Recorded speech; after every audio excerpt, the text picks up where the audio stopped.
Hello everyone, कैसे हैं आप लोग। तो आज हम डिस्कस करेंगे, recently ministry of electronics and information technology ने नेशनल स्ट्रेटजी फॉर रोबोटिक्स से रिलेटेड एक ड्राफ्ट जो है उसमें रिलीज़ की है। तो यहाँ पे कहा गया है कि भारत को जो है 2030 तक जो रोबोटिक्स जो सेक्टर में एक ग्लोबल लीडर बनानी है। तो क्या है पूरा कॉन्टेक्स्ट यहाँ पे डिटेल में डिस्कस करेंगे। मेनली रोबोटिक्स क्या है, इसके क्या क्या फील्ड हो सकती है, अलग अलग पूरे दुनिया में ग्लोबल सिनारियो कैसी है, इंडिया में सिनारियो कैसी है, कैसी फील्ड में ये काम कर सकती है। इंडिया में अगर बात की जाए जो प्रमुख मेक इन इंडिया रोबोट जो है उसके बारे में डिस्कस करेंगे। तो देखिए, आपके GS3 पेपर में जो साइंस एंड टेक्नोलॉजी पार्ट है उसके लिए बहुत ही इंपॉर्टेंट वीडियो होने वाली है। तो इस वीडियो को एंड तक बिल्कुल देखते रहिएगा। और इससे पहले अगर आप लोगों ने हमारे चैनल को अब तक सब्सक्राइब नहीं किया है तो इसको प्लीज़ सब्सक्राइब कर लीजिए, ताकि आने वाले ऐसे ही वीडियोज़ के नोटिफिकेशन इसी तरह आपको मिलते रहे। तो चलिए आज का वीडियो शुरू करते हैं। तो recently ministry of electronics and information technology ने एक रिलीज किया है ड्राफ्ट जो है national strategy for robotics.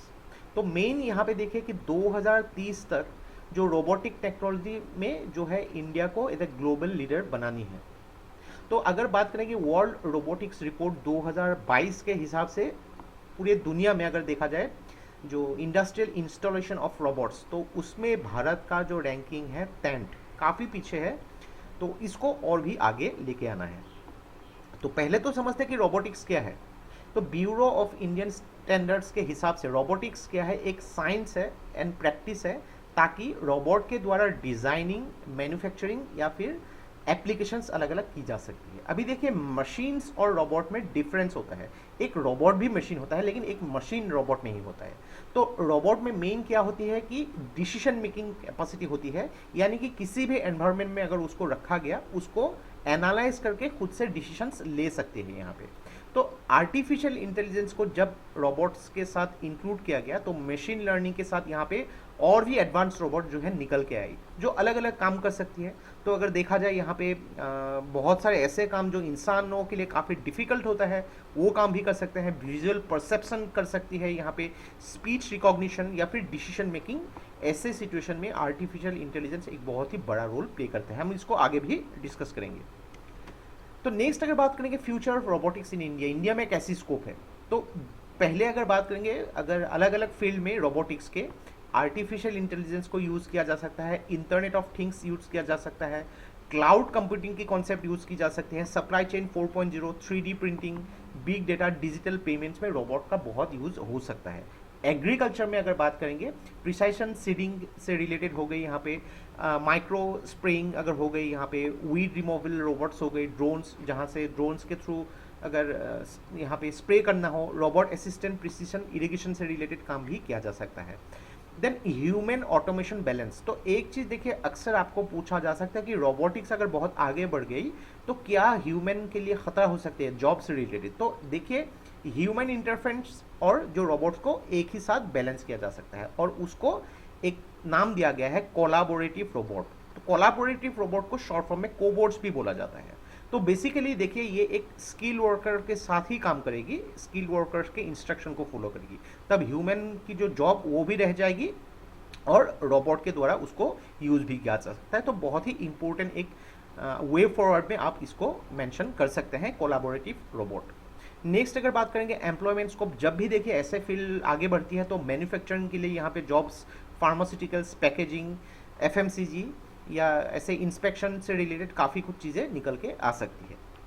Next अगर बात करें पूरे दुनिया में ग्लोबल सिनारियो कैसा है, तो इंटरनेशनल फेडरेशन ऑफ रोबोटिक्स ने मेंशन किया है कि लगभग 3 मिलियन से लगभग 30 लाख जो रोबोट है अभी अलग अलग फैक्ट्रीज पूरी दुनिया में ऑपरेटेड है। और अगर बोला गया तो 500,000, तो यानी कि लगभग 5 लाख जो रोबोट जो है 2021 में ही जो है उनको इंस्टॉलेशन की गई है। तो एक चीज़ देखें कि यहाँ पे इंडस्ट्रियल रोबोट की बहुत बात होती है, इंडस्ट्री 4.0। तो इंडस्ट्री 4.0 में क्या होती है कि अलग अलग यहाँ पे जो टेक्नोलॉजिकल एडवांसमेंट्स यूज़ होती है, कहीं पे भी ये टर्म यूज़ हो तो आप उसको समझ सकते हैं कि एडवांस्ड जो टेक्नोलॉजी। तो इसमें देखिए, एडवांस टेक्नोलॉजी में इंटरनेट ऑफ थिंग्स आ गई, आर्टिफिशियल इंटेलिजेंस आ गई, मशीन लर्निंग आ गई, ये इंडस्ट्रियल प्रोसेस में काफ़ी काम आ सकती है। तो वर्ल्ड रोबोटिक्स रिपोर्ट 2022 के हिसाब से 5 कंट्री जो है, China, Japan, USA, Korea, Germany, ये 5 कंट्री जो बहुत ज़्यादा काम कर रही है रोबोटिक्स के ऊपर। पूरे दुनिया का लगभग 78% जो ग्लोबल मार्केट जो है इन 5 कंट्रीज के साथ ही है। तो इंडिया भले ही 10 नंबर पे हो, लेकिन बहुत कम जो इंडिया का इफेक्ट देख सकते हैं। तो इंडिया को इसमें आगे लेके आना है।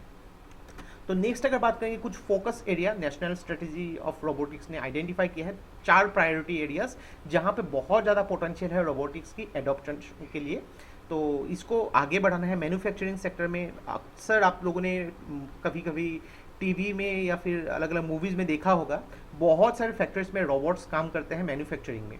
तो क्या होता है कि जब इंसान उस काम को करेगा, रोबोट काम करेगा, टाइम बहुत कम हो जाएगा और एक्यूरेट रिजल्ट आ सकते हैं। हेल्थ केयर सेक्टर में अलग अलग जगहों पे ऐसे स्पेशलाइज्ड रोबोट्स बनाए जा सकते हैं जो देखिए किसी भी बीमार को डायग्नोज कर सकते हैं। नॉट ओनली यहाँ पे सर्जिकल काम भी किया जा सकता है, लेकिन फिर भी डॉक्टर्स जो अलग बात है, यहाँ पे डॉक्टर्स के असिस्टेंट के हिसाब से यहाँ पे यूज़ किया जा सकता है।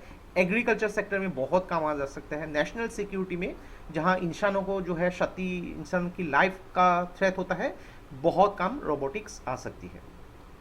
नेक्स्ट अगर बात करेंगे, आर्टिफिशियल इंटेलिजेंस अगर रोबोटिक्स फील्ड में इंक्लूड कर दिया गया तो बहुत ही क्रूशियल रोल प्ले करती है। यानी कि रोबोट जो है उसमें आर्टिफिशियल इंटेलिजेंस जब इंक्लूड कर दिया जाता है, बहुत ही कॉम्प्लेक्स टास्क और ऑटोमेटेड डिसीजंस ले सकती है।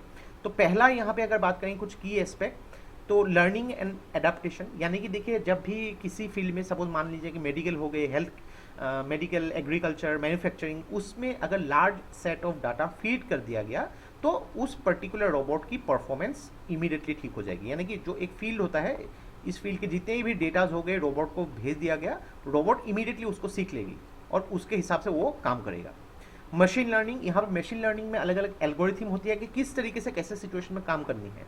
तो ऐसे सिचुएशन में जब रोबोट उसको सीखेगा तो उसको पर्टिकुलर तरीके से ऑप्टिमाइज कर पाएगा और उसको कंट्रोल पॉलिसीज को भी यहाँ पे मेंटेन किया जा सकता है। कॉमर्शियल यूजेस के लिए यहाँ पे अलग अलग सेंसर्स या फिर आर्टिफिशियल इंटेलिजेंस के एल्गोरिथम यूज़ किया जा सकता है यहाँ पे। तो उसके हिसाब से रोबोट उस सराउंडिंग को डिटेक्ट करेगी और अपने डिसीजन खुद ले सकती है। स्पेशली यहाँ पे अगर बात करेंगे जो डिफेंस सेक्टर में बहुत ही काम आ सकता है। देन परफॉर्मेंस ऑप्टिमाइजेशन, तो यहाँ पे रोबोट की जो डेटा है वो डेटा को एनालाइज करके रोबोट्स की इम्प्रूवमेंट की जा सकती है, प्रोसेसिंग डिजाइनिंग कर सकती है, प्रोग्रामिंग किया जा सकता है, मेंटेनेंस या फिर क्वालिटी इंस्पेक्शन भी की जा सकती है। तो आर्टिफिशियल इंटेलिजेंस जो है बहुत ही एक बड़ा रोल प्ले करता है। कभी कभी आपको एग्जाम में ऐसे टॉपिक्स भी मिल सकते हैं। तो बात करेंगे अगर भारत में, तो कुछ रोबोट मेक इन इंडिया, यानी कि एक्सक्लूसिवली ये इंडिया के द्वारा बनाया गया है। पहले नंबर पे आता है दक्ष। तो ये इसको डेवलप किया गया था DRDO के द्वारा, ताकि हैंड एक्सप्लोजिव डिवाइसेस अगर है तो देखिए इंसान उसको जाके डिटेक्ट करेगी, उसको उस पर्टिकुलर एक्सप्लोजिव डिवाइसेस को यहाँ पे नलीफाई करेगी, तो काफ़ी रिस्की हो सकती है। रोबोट करेगी तो यहाँ पे कुछ भी चांसेस नहीं है जो जनहानि का। तो इसके लिए यूज़ किया जा सकता है। व्योम मित्र, तो ये जो है ह्यूमैनॉइड रोबोट है, इसको डेवलप किया गया था इसरो के द्वारा। तो गगनयान स्पेसक्राफ्ट में उसको पहले भेजा गया था और इंडियन एस्ट्रोनॉट को ये असिस्ट भी करेगी स्पेस अलग अलग मिशन में। मानव रोबोट जो है इंडिया का पहला 3D प्रिंटेड ह्यूमैनॉइड रोबोट है। रिसर्च पर्पजेस के लिए उसको डेवलप किया गया था। ये जो है वॉक कर सकती है, टॉकिंग, बात कर सकता है और ह्यूमन कमांड को रेस्पॉन्स करके उसके हिसाब से ये डांस भी कर सकती है। तो आप इमेजेस में देख सकते हैं जो दक्ष रोबोट है कैसे एक्सप्लोजिव को डिटेक्ट करके उसको जो है ख़त्म कर सकती है। ये व्योम मित्र आप देख सकते हैं, इंसानों की तरह ह्यूमैनॉइड रोबोट, और ये जो मानव 3D प्रिंटेड एक रोबोट है, इस तरीके से ये काम कर सकती है।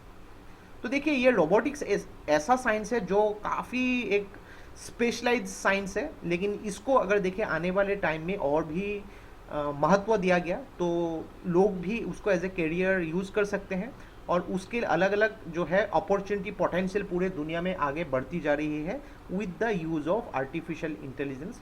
तो इसमें देखिए अलग अलग सेंटर तो है जहाँ पे रोबोटिक्स की पढ़ाई की जा सकती है, लेकिन काफ़ी स्पेशलाइज्ड है। उसको और भी यहाँ पे आगे बढ़ाने चाहिए ताकि ज़्यादा से ज़्यादा लोग जो है एज ए करियर उसको चूज़ कर सकें और उसके जो रिजल्ट्स देश की भलाई के लिए यूज़ कर सकते हैं। तो ये था हम लोग का complete analysis regarding the national strategy for robotics, जिसका ड्राफ्ट जो है ministry of electronics and information technology ने रिसेंटली रिलीज किया है। तो आशा करता हूँ इस वीडियो से आपको बहुत कुछ चीज़ें सीखने को मिला होगा, और ये वीडियो अगर आप लोग को अच्छा लगे इसको प्लीज़ लाइक कीजिए, इसको सब्सक्राइब कीजिए, इसको शेयर कर दीजिए। तो आज के लिए बस इतना ही। देखते रहिए study rise, take care, thank you and Jai Hind.